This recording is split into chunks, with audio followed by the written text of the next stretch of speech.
Fathers make an important difference in the lives of their children, and one can never underestimate the power of a loving, involved, and engaging dad. They really matter in big and small ways. Welcome to Jamaica Magazine. I'm Adrian Atkinson. Coming up in today's program, we salute our fathers on this Father's Day, while also taking a look into the operations of the Administrator General's Department. You don't want to miss a minute, so stay tuned.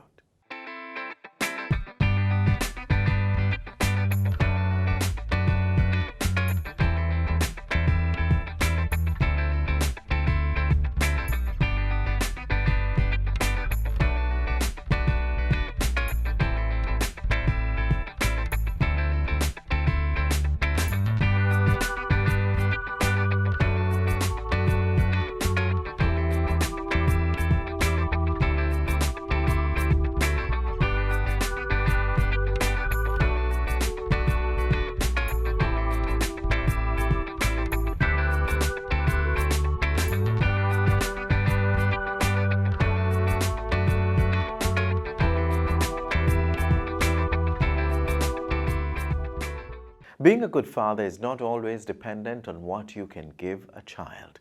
This Father's Day, we take a look into the life of Richard McLean, who grew up without a father figure, but has been doing an exceptional job. I wanted us to be a very good father, a caring and loving father for my children. The reason why I really want to be that father is, I believe I want to be like somebody who I think that someone can emulate, so I try my endeavor best to be what I am today. That father with that courage and wisdom, to assist my children in all ways I can, just as good as I can.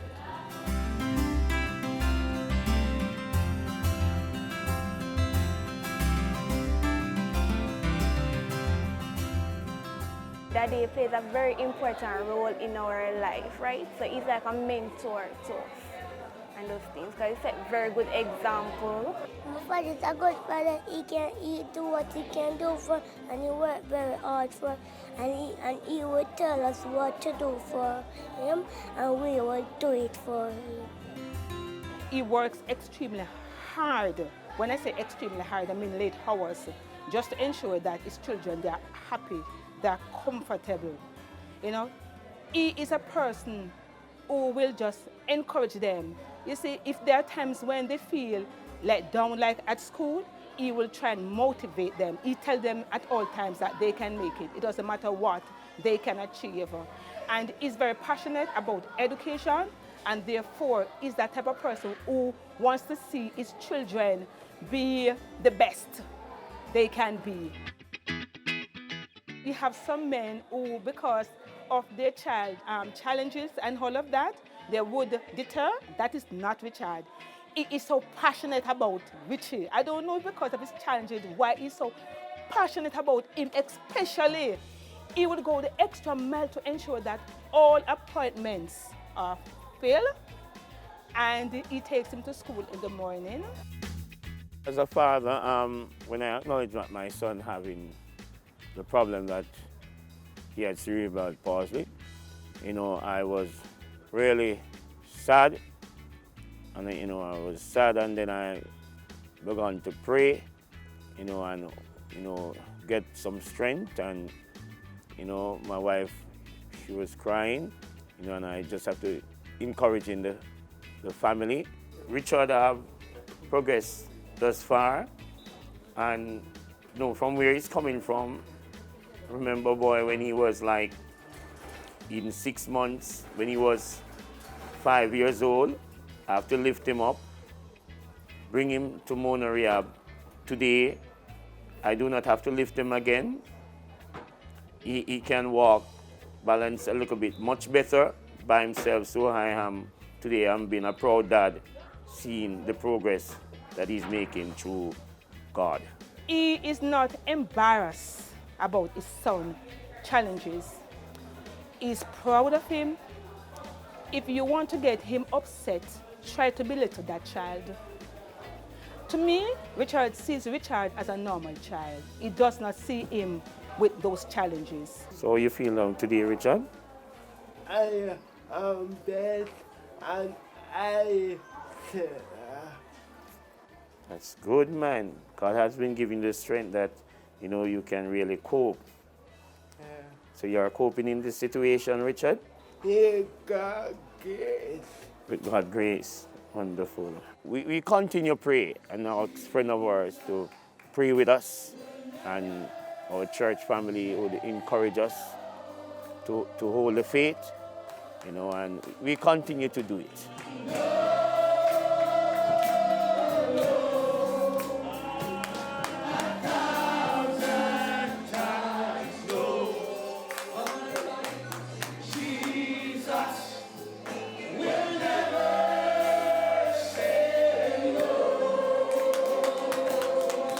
He's really a family man and he loves his children dearly.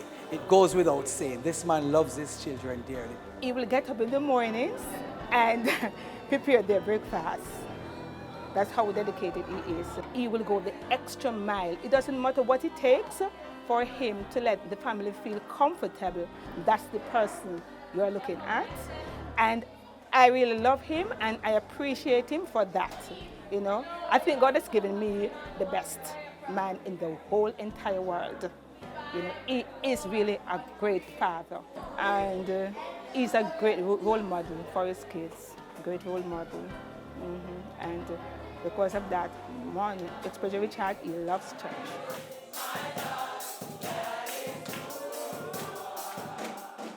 My son is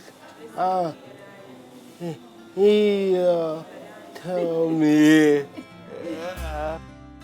I remember in his early days, I used to have to stop from work sometime or 3 times for the week to carry him to early stimulation, and then another 2 appointments at the Bustamante Hospital for the same week. I remember sometimes some of my manager would say, boy, I don't have a physically challenged child. I just want to take days off from the work just to do something else. But, because of my faithfulness to Richard, I believe this is why today he can help himself much better. Being that role model, as I would say to my children, I've lost my business. I've lost everything in the business, but we do not lose our faith in God. And I've continued working with my children. It's rough days. Our finance has gone. But I still hold courage and continue to give our children their support, because I told them they are not gonna live worse. They must live better. Despite of the burning down of the business, they must live better, because I've got confidence that God will not give us more than we can bear. And today I'm still holding my faith for better. He is really a great father. He's a supportive father, a hard-working, a dedicated father, and a committed father. You can always count on him anytime you need, you want him or any support. Thank you, Daddy, for being the best daddy in the whole world. I love you, Daddy.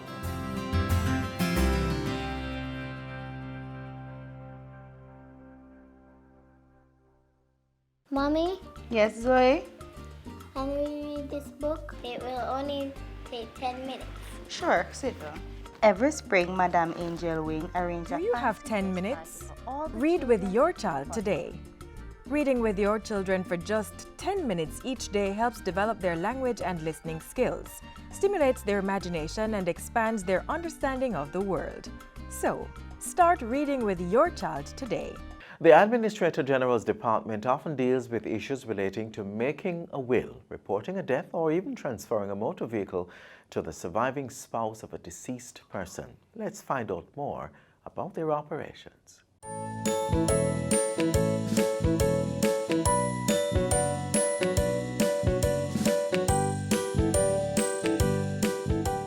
Good day, ladies and gentlemen. Welcome to the first in a two-part interview when we look at the role of the Administrator General's Department. I'm Anthros Campbell, and with me are Estate Administration Executive Ingrid Cole and Senior Legal Executive Kadia Delahaye.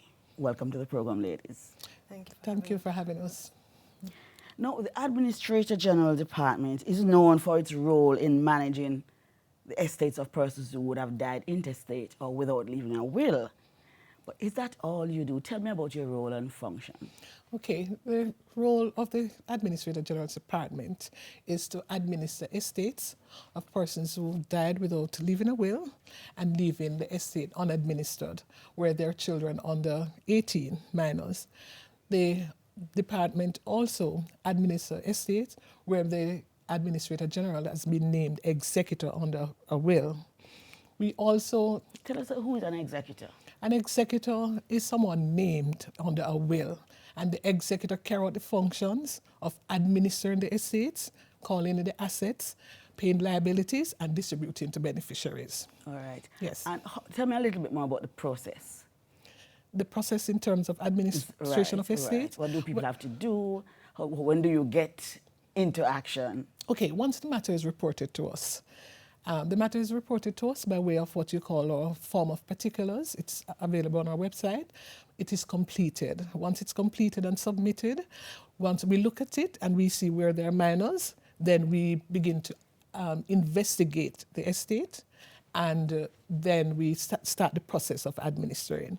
So we will write to the different companies, write to the last place of employment of the deceased to ascertain what benefits are due to the person.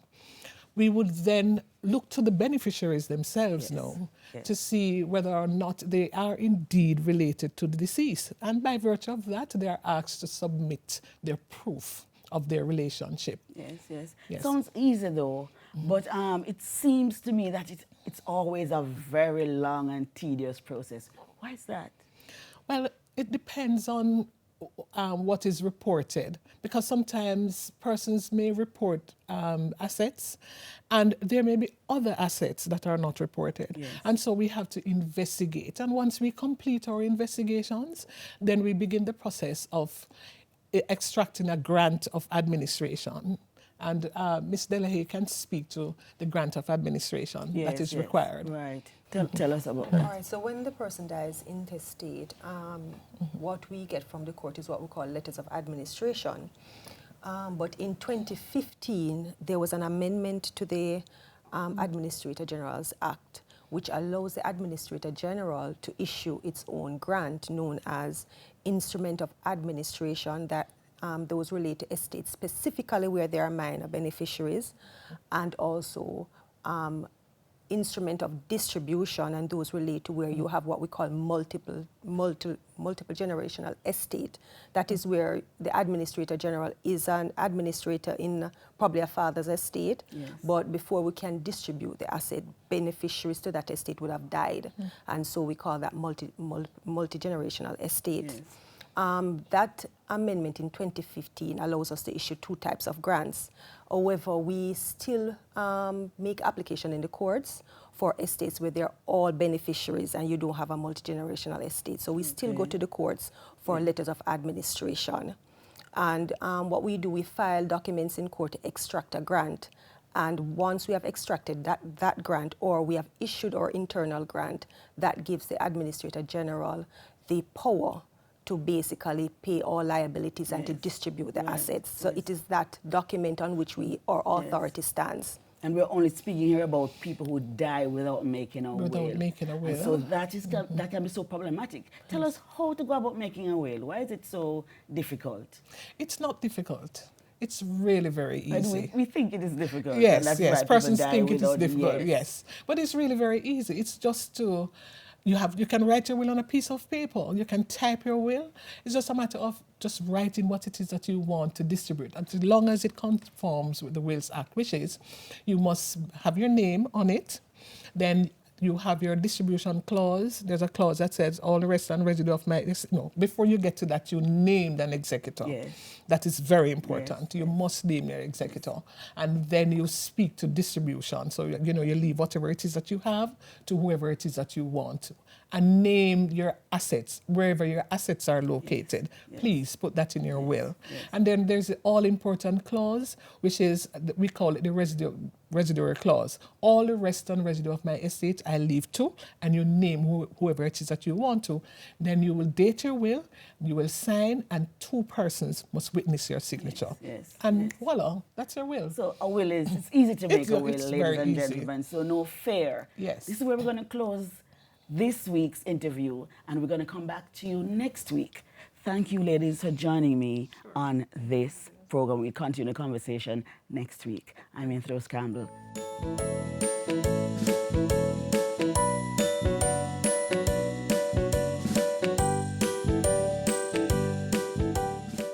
The Electoral Commission of Jamaica, ECJ, has extended the validity of all voters' IDs. Yes, I said it. All voters' IDs are valid until December 31, 2019. Businesses are being asked to continue to accept voter ID cards as a valid form of identification. Don't worry, the ECJ will continue to process new and replacement ID cards until the new expiration date. For more information, call toll-free at 1-888-991-8683 or email eojinfo@eoj.com.jm. The Electoral Commission of Jamaica, committed to free and fair elections. Our children are our future, and ensuring that they achieve their fullest potential should always be a top priority. The administration at the Licensed Center of Excellence in St. Thomas is doing just that for a special group of children.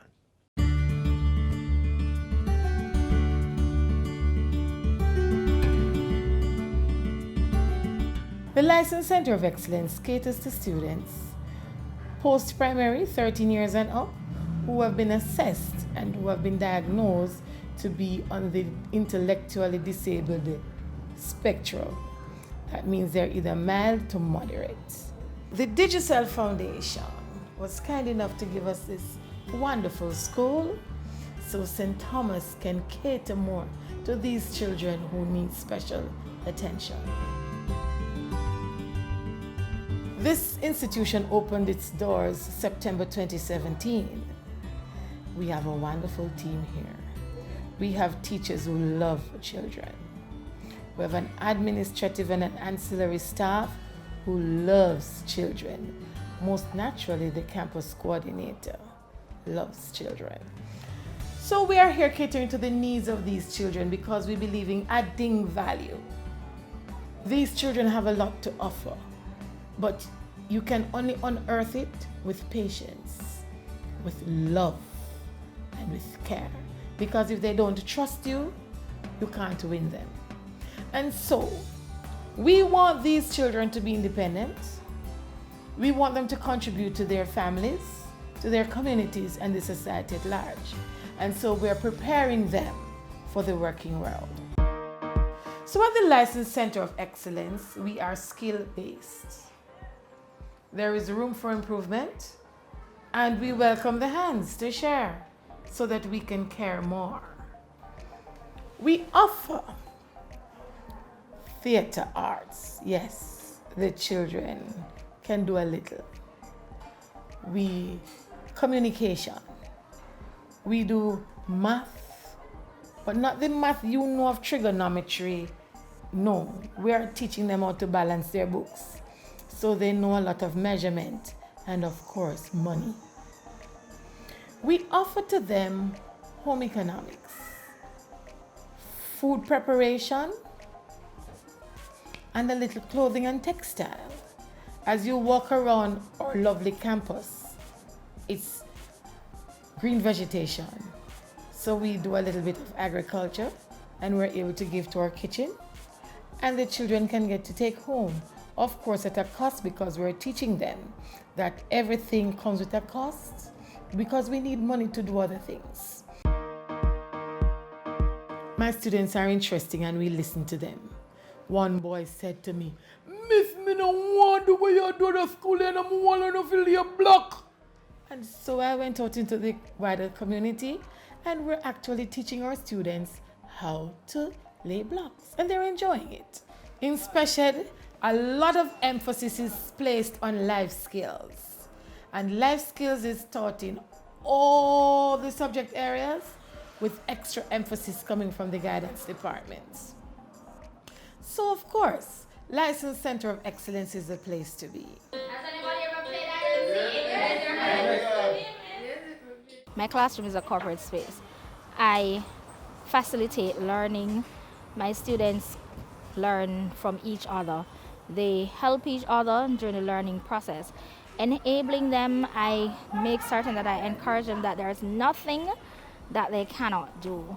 And the motivation that they get from being a part of my classroom, the fact that we differentiate learning too in there and tiered activities are used, it makes no child feel left out.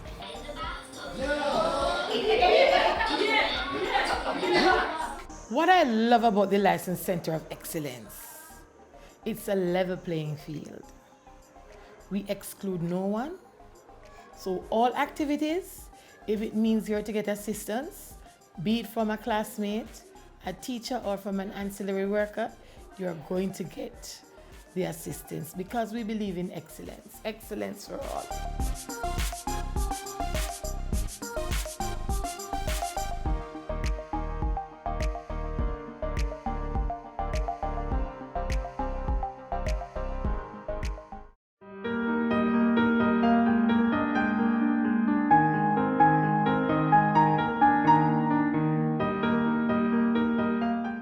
Late former Prime Minister Edward Seaga was a people person who enjoyed being in their presence and learning about their way of life.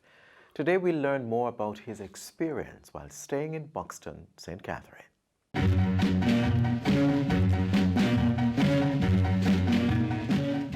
And you went to Buxton Town. Buxton Town is close to Bogwalk in that area. Yeah, between Bogwalk and Linstead. Right. What was it like in Buxton Town? What a lovely little spot. It's one of those spots that you dream of when you think of country. You know, you want to go somewhere like in the country for a weekend. Every kind of fruit tree. Little ridges, little gullies, little plains and little lanes. And such wonderful people. I had a time of my life in terms of exploring the people's life, how they lived, and they could get to ask me questions as to how I lived. So I was teaching them and they were teaching me. And it was a wonderful occasion. I gather when you were in Buxton Town, when you just got there was some amount of anxiety because you drove a black Vauxhall car at the time. And the children were afraid of you. And you noticed that they were always running away from you. And then what did you find out why it was that they were taking that approach and hiding from you? Well, when that happened, I reported it to the lady who was a teacher, retired teacher, and the postmistress, who lived in the community, had 2 little girls. Her husband lived in Kingston and worked. And I told her about it. And she said, well, what were you doing? Why they were running away? I said, I had some sweets in a bag and I was giving out the sweets. She said, wow. That made you a black heart man. I said, what's a black heart man? She said, a man who goes around giving out sweets, drives a little black car, and catches the children, take them away and cut out their heart. I said, my God. Next thing, somebody come and report that I'm trying to capture them. So I had to suspend everything for a while and think out a new strategy. And the new strategy worked because I was of great use to them with that little car. And I took them on expeditions to Agricultural Society fairs and things like that. And I went around interviewing the householders, mostly the ladies. And I did my work and they did theirs. It was such a lovely place. You worked and lived in the community, which was not the norm. But at that time, we found out something else about you, which is that you like roasted jackfruit seeds and that you also play the mouth organ. I gather you used to sit with them and play music and stuff. Yeah, my father used to play the mouth organ, and I took it up. And I could turn a good tune on it. Unfortunately, I would love to have played other instruments, but I didn't have the knack with the left hand. So I used the mouth organ wherever I was. I carried one with me. And on this occasion, I went up into the hills above Buxton Town, where the men were working in their farms. And one man was digging holes for planting the yams. And what you do on that day, when you're digging holes, you get everybody else to come and dig with you. So it's called a digging sport. Yeah. And when they're doing it, you return a gesture. And then when you're digging, they're singing digging songs.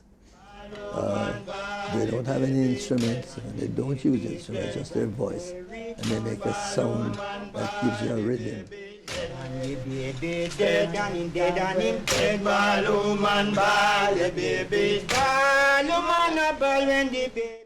We had a great time.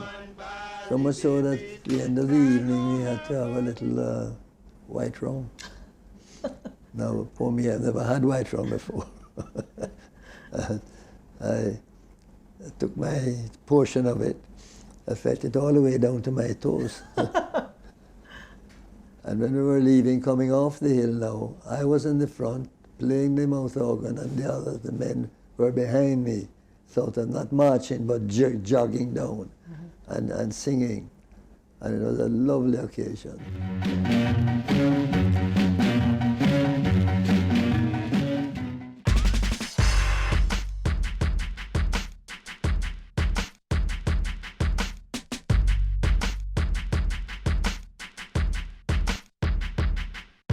Today marks the 100th anniversary of Father's Day, which is observed annually on the third Sunday in June. It is said that at the first Father's Day celebration, young women handed out red roses to their fathers during a church service. Large baskets full of roses were also supplied, and attendees were encouraged to pin on a rose in honor of their fathers, red for the living and white in memory of the deceased. Take some time out today to show love and appreciation to all fathers across the island. Make them feel loved as we continue to make Jamaica the place of choice to live, work, raise families, and do business.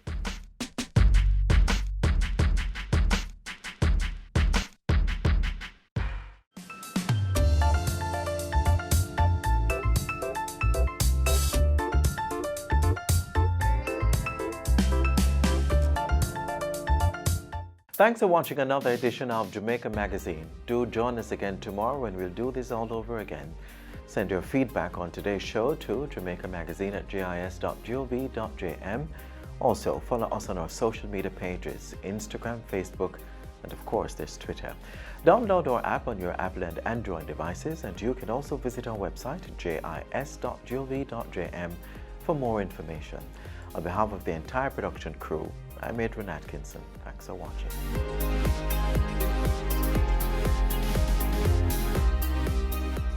This has been a production of the Jamaica Information Service, the voice of Jamaica.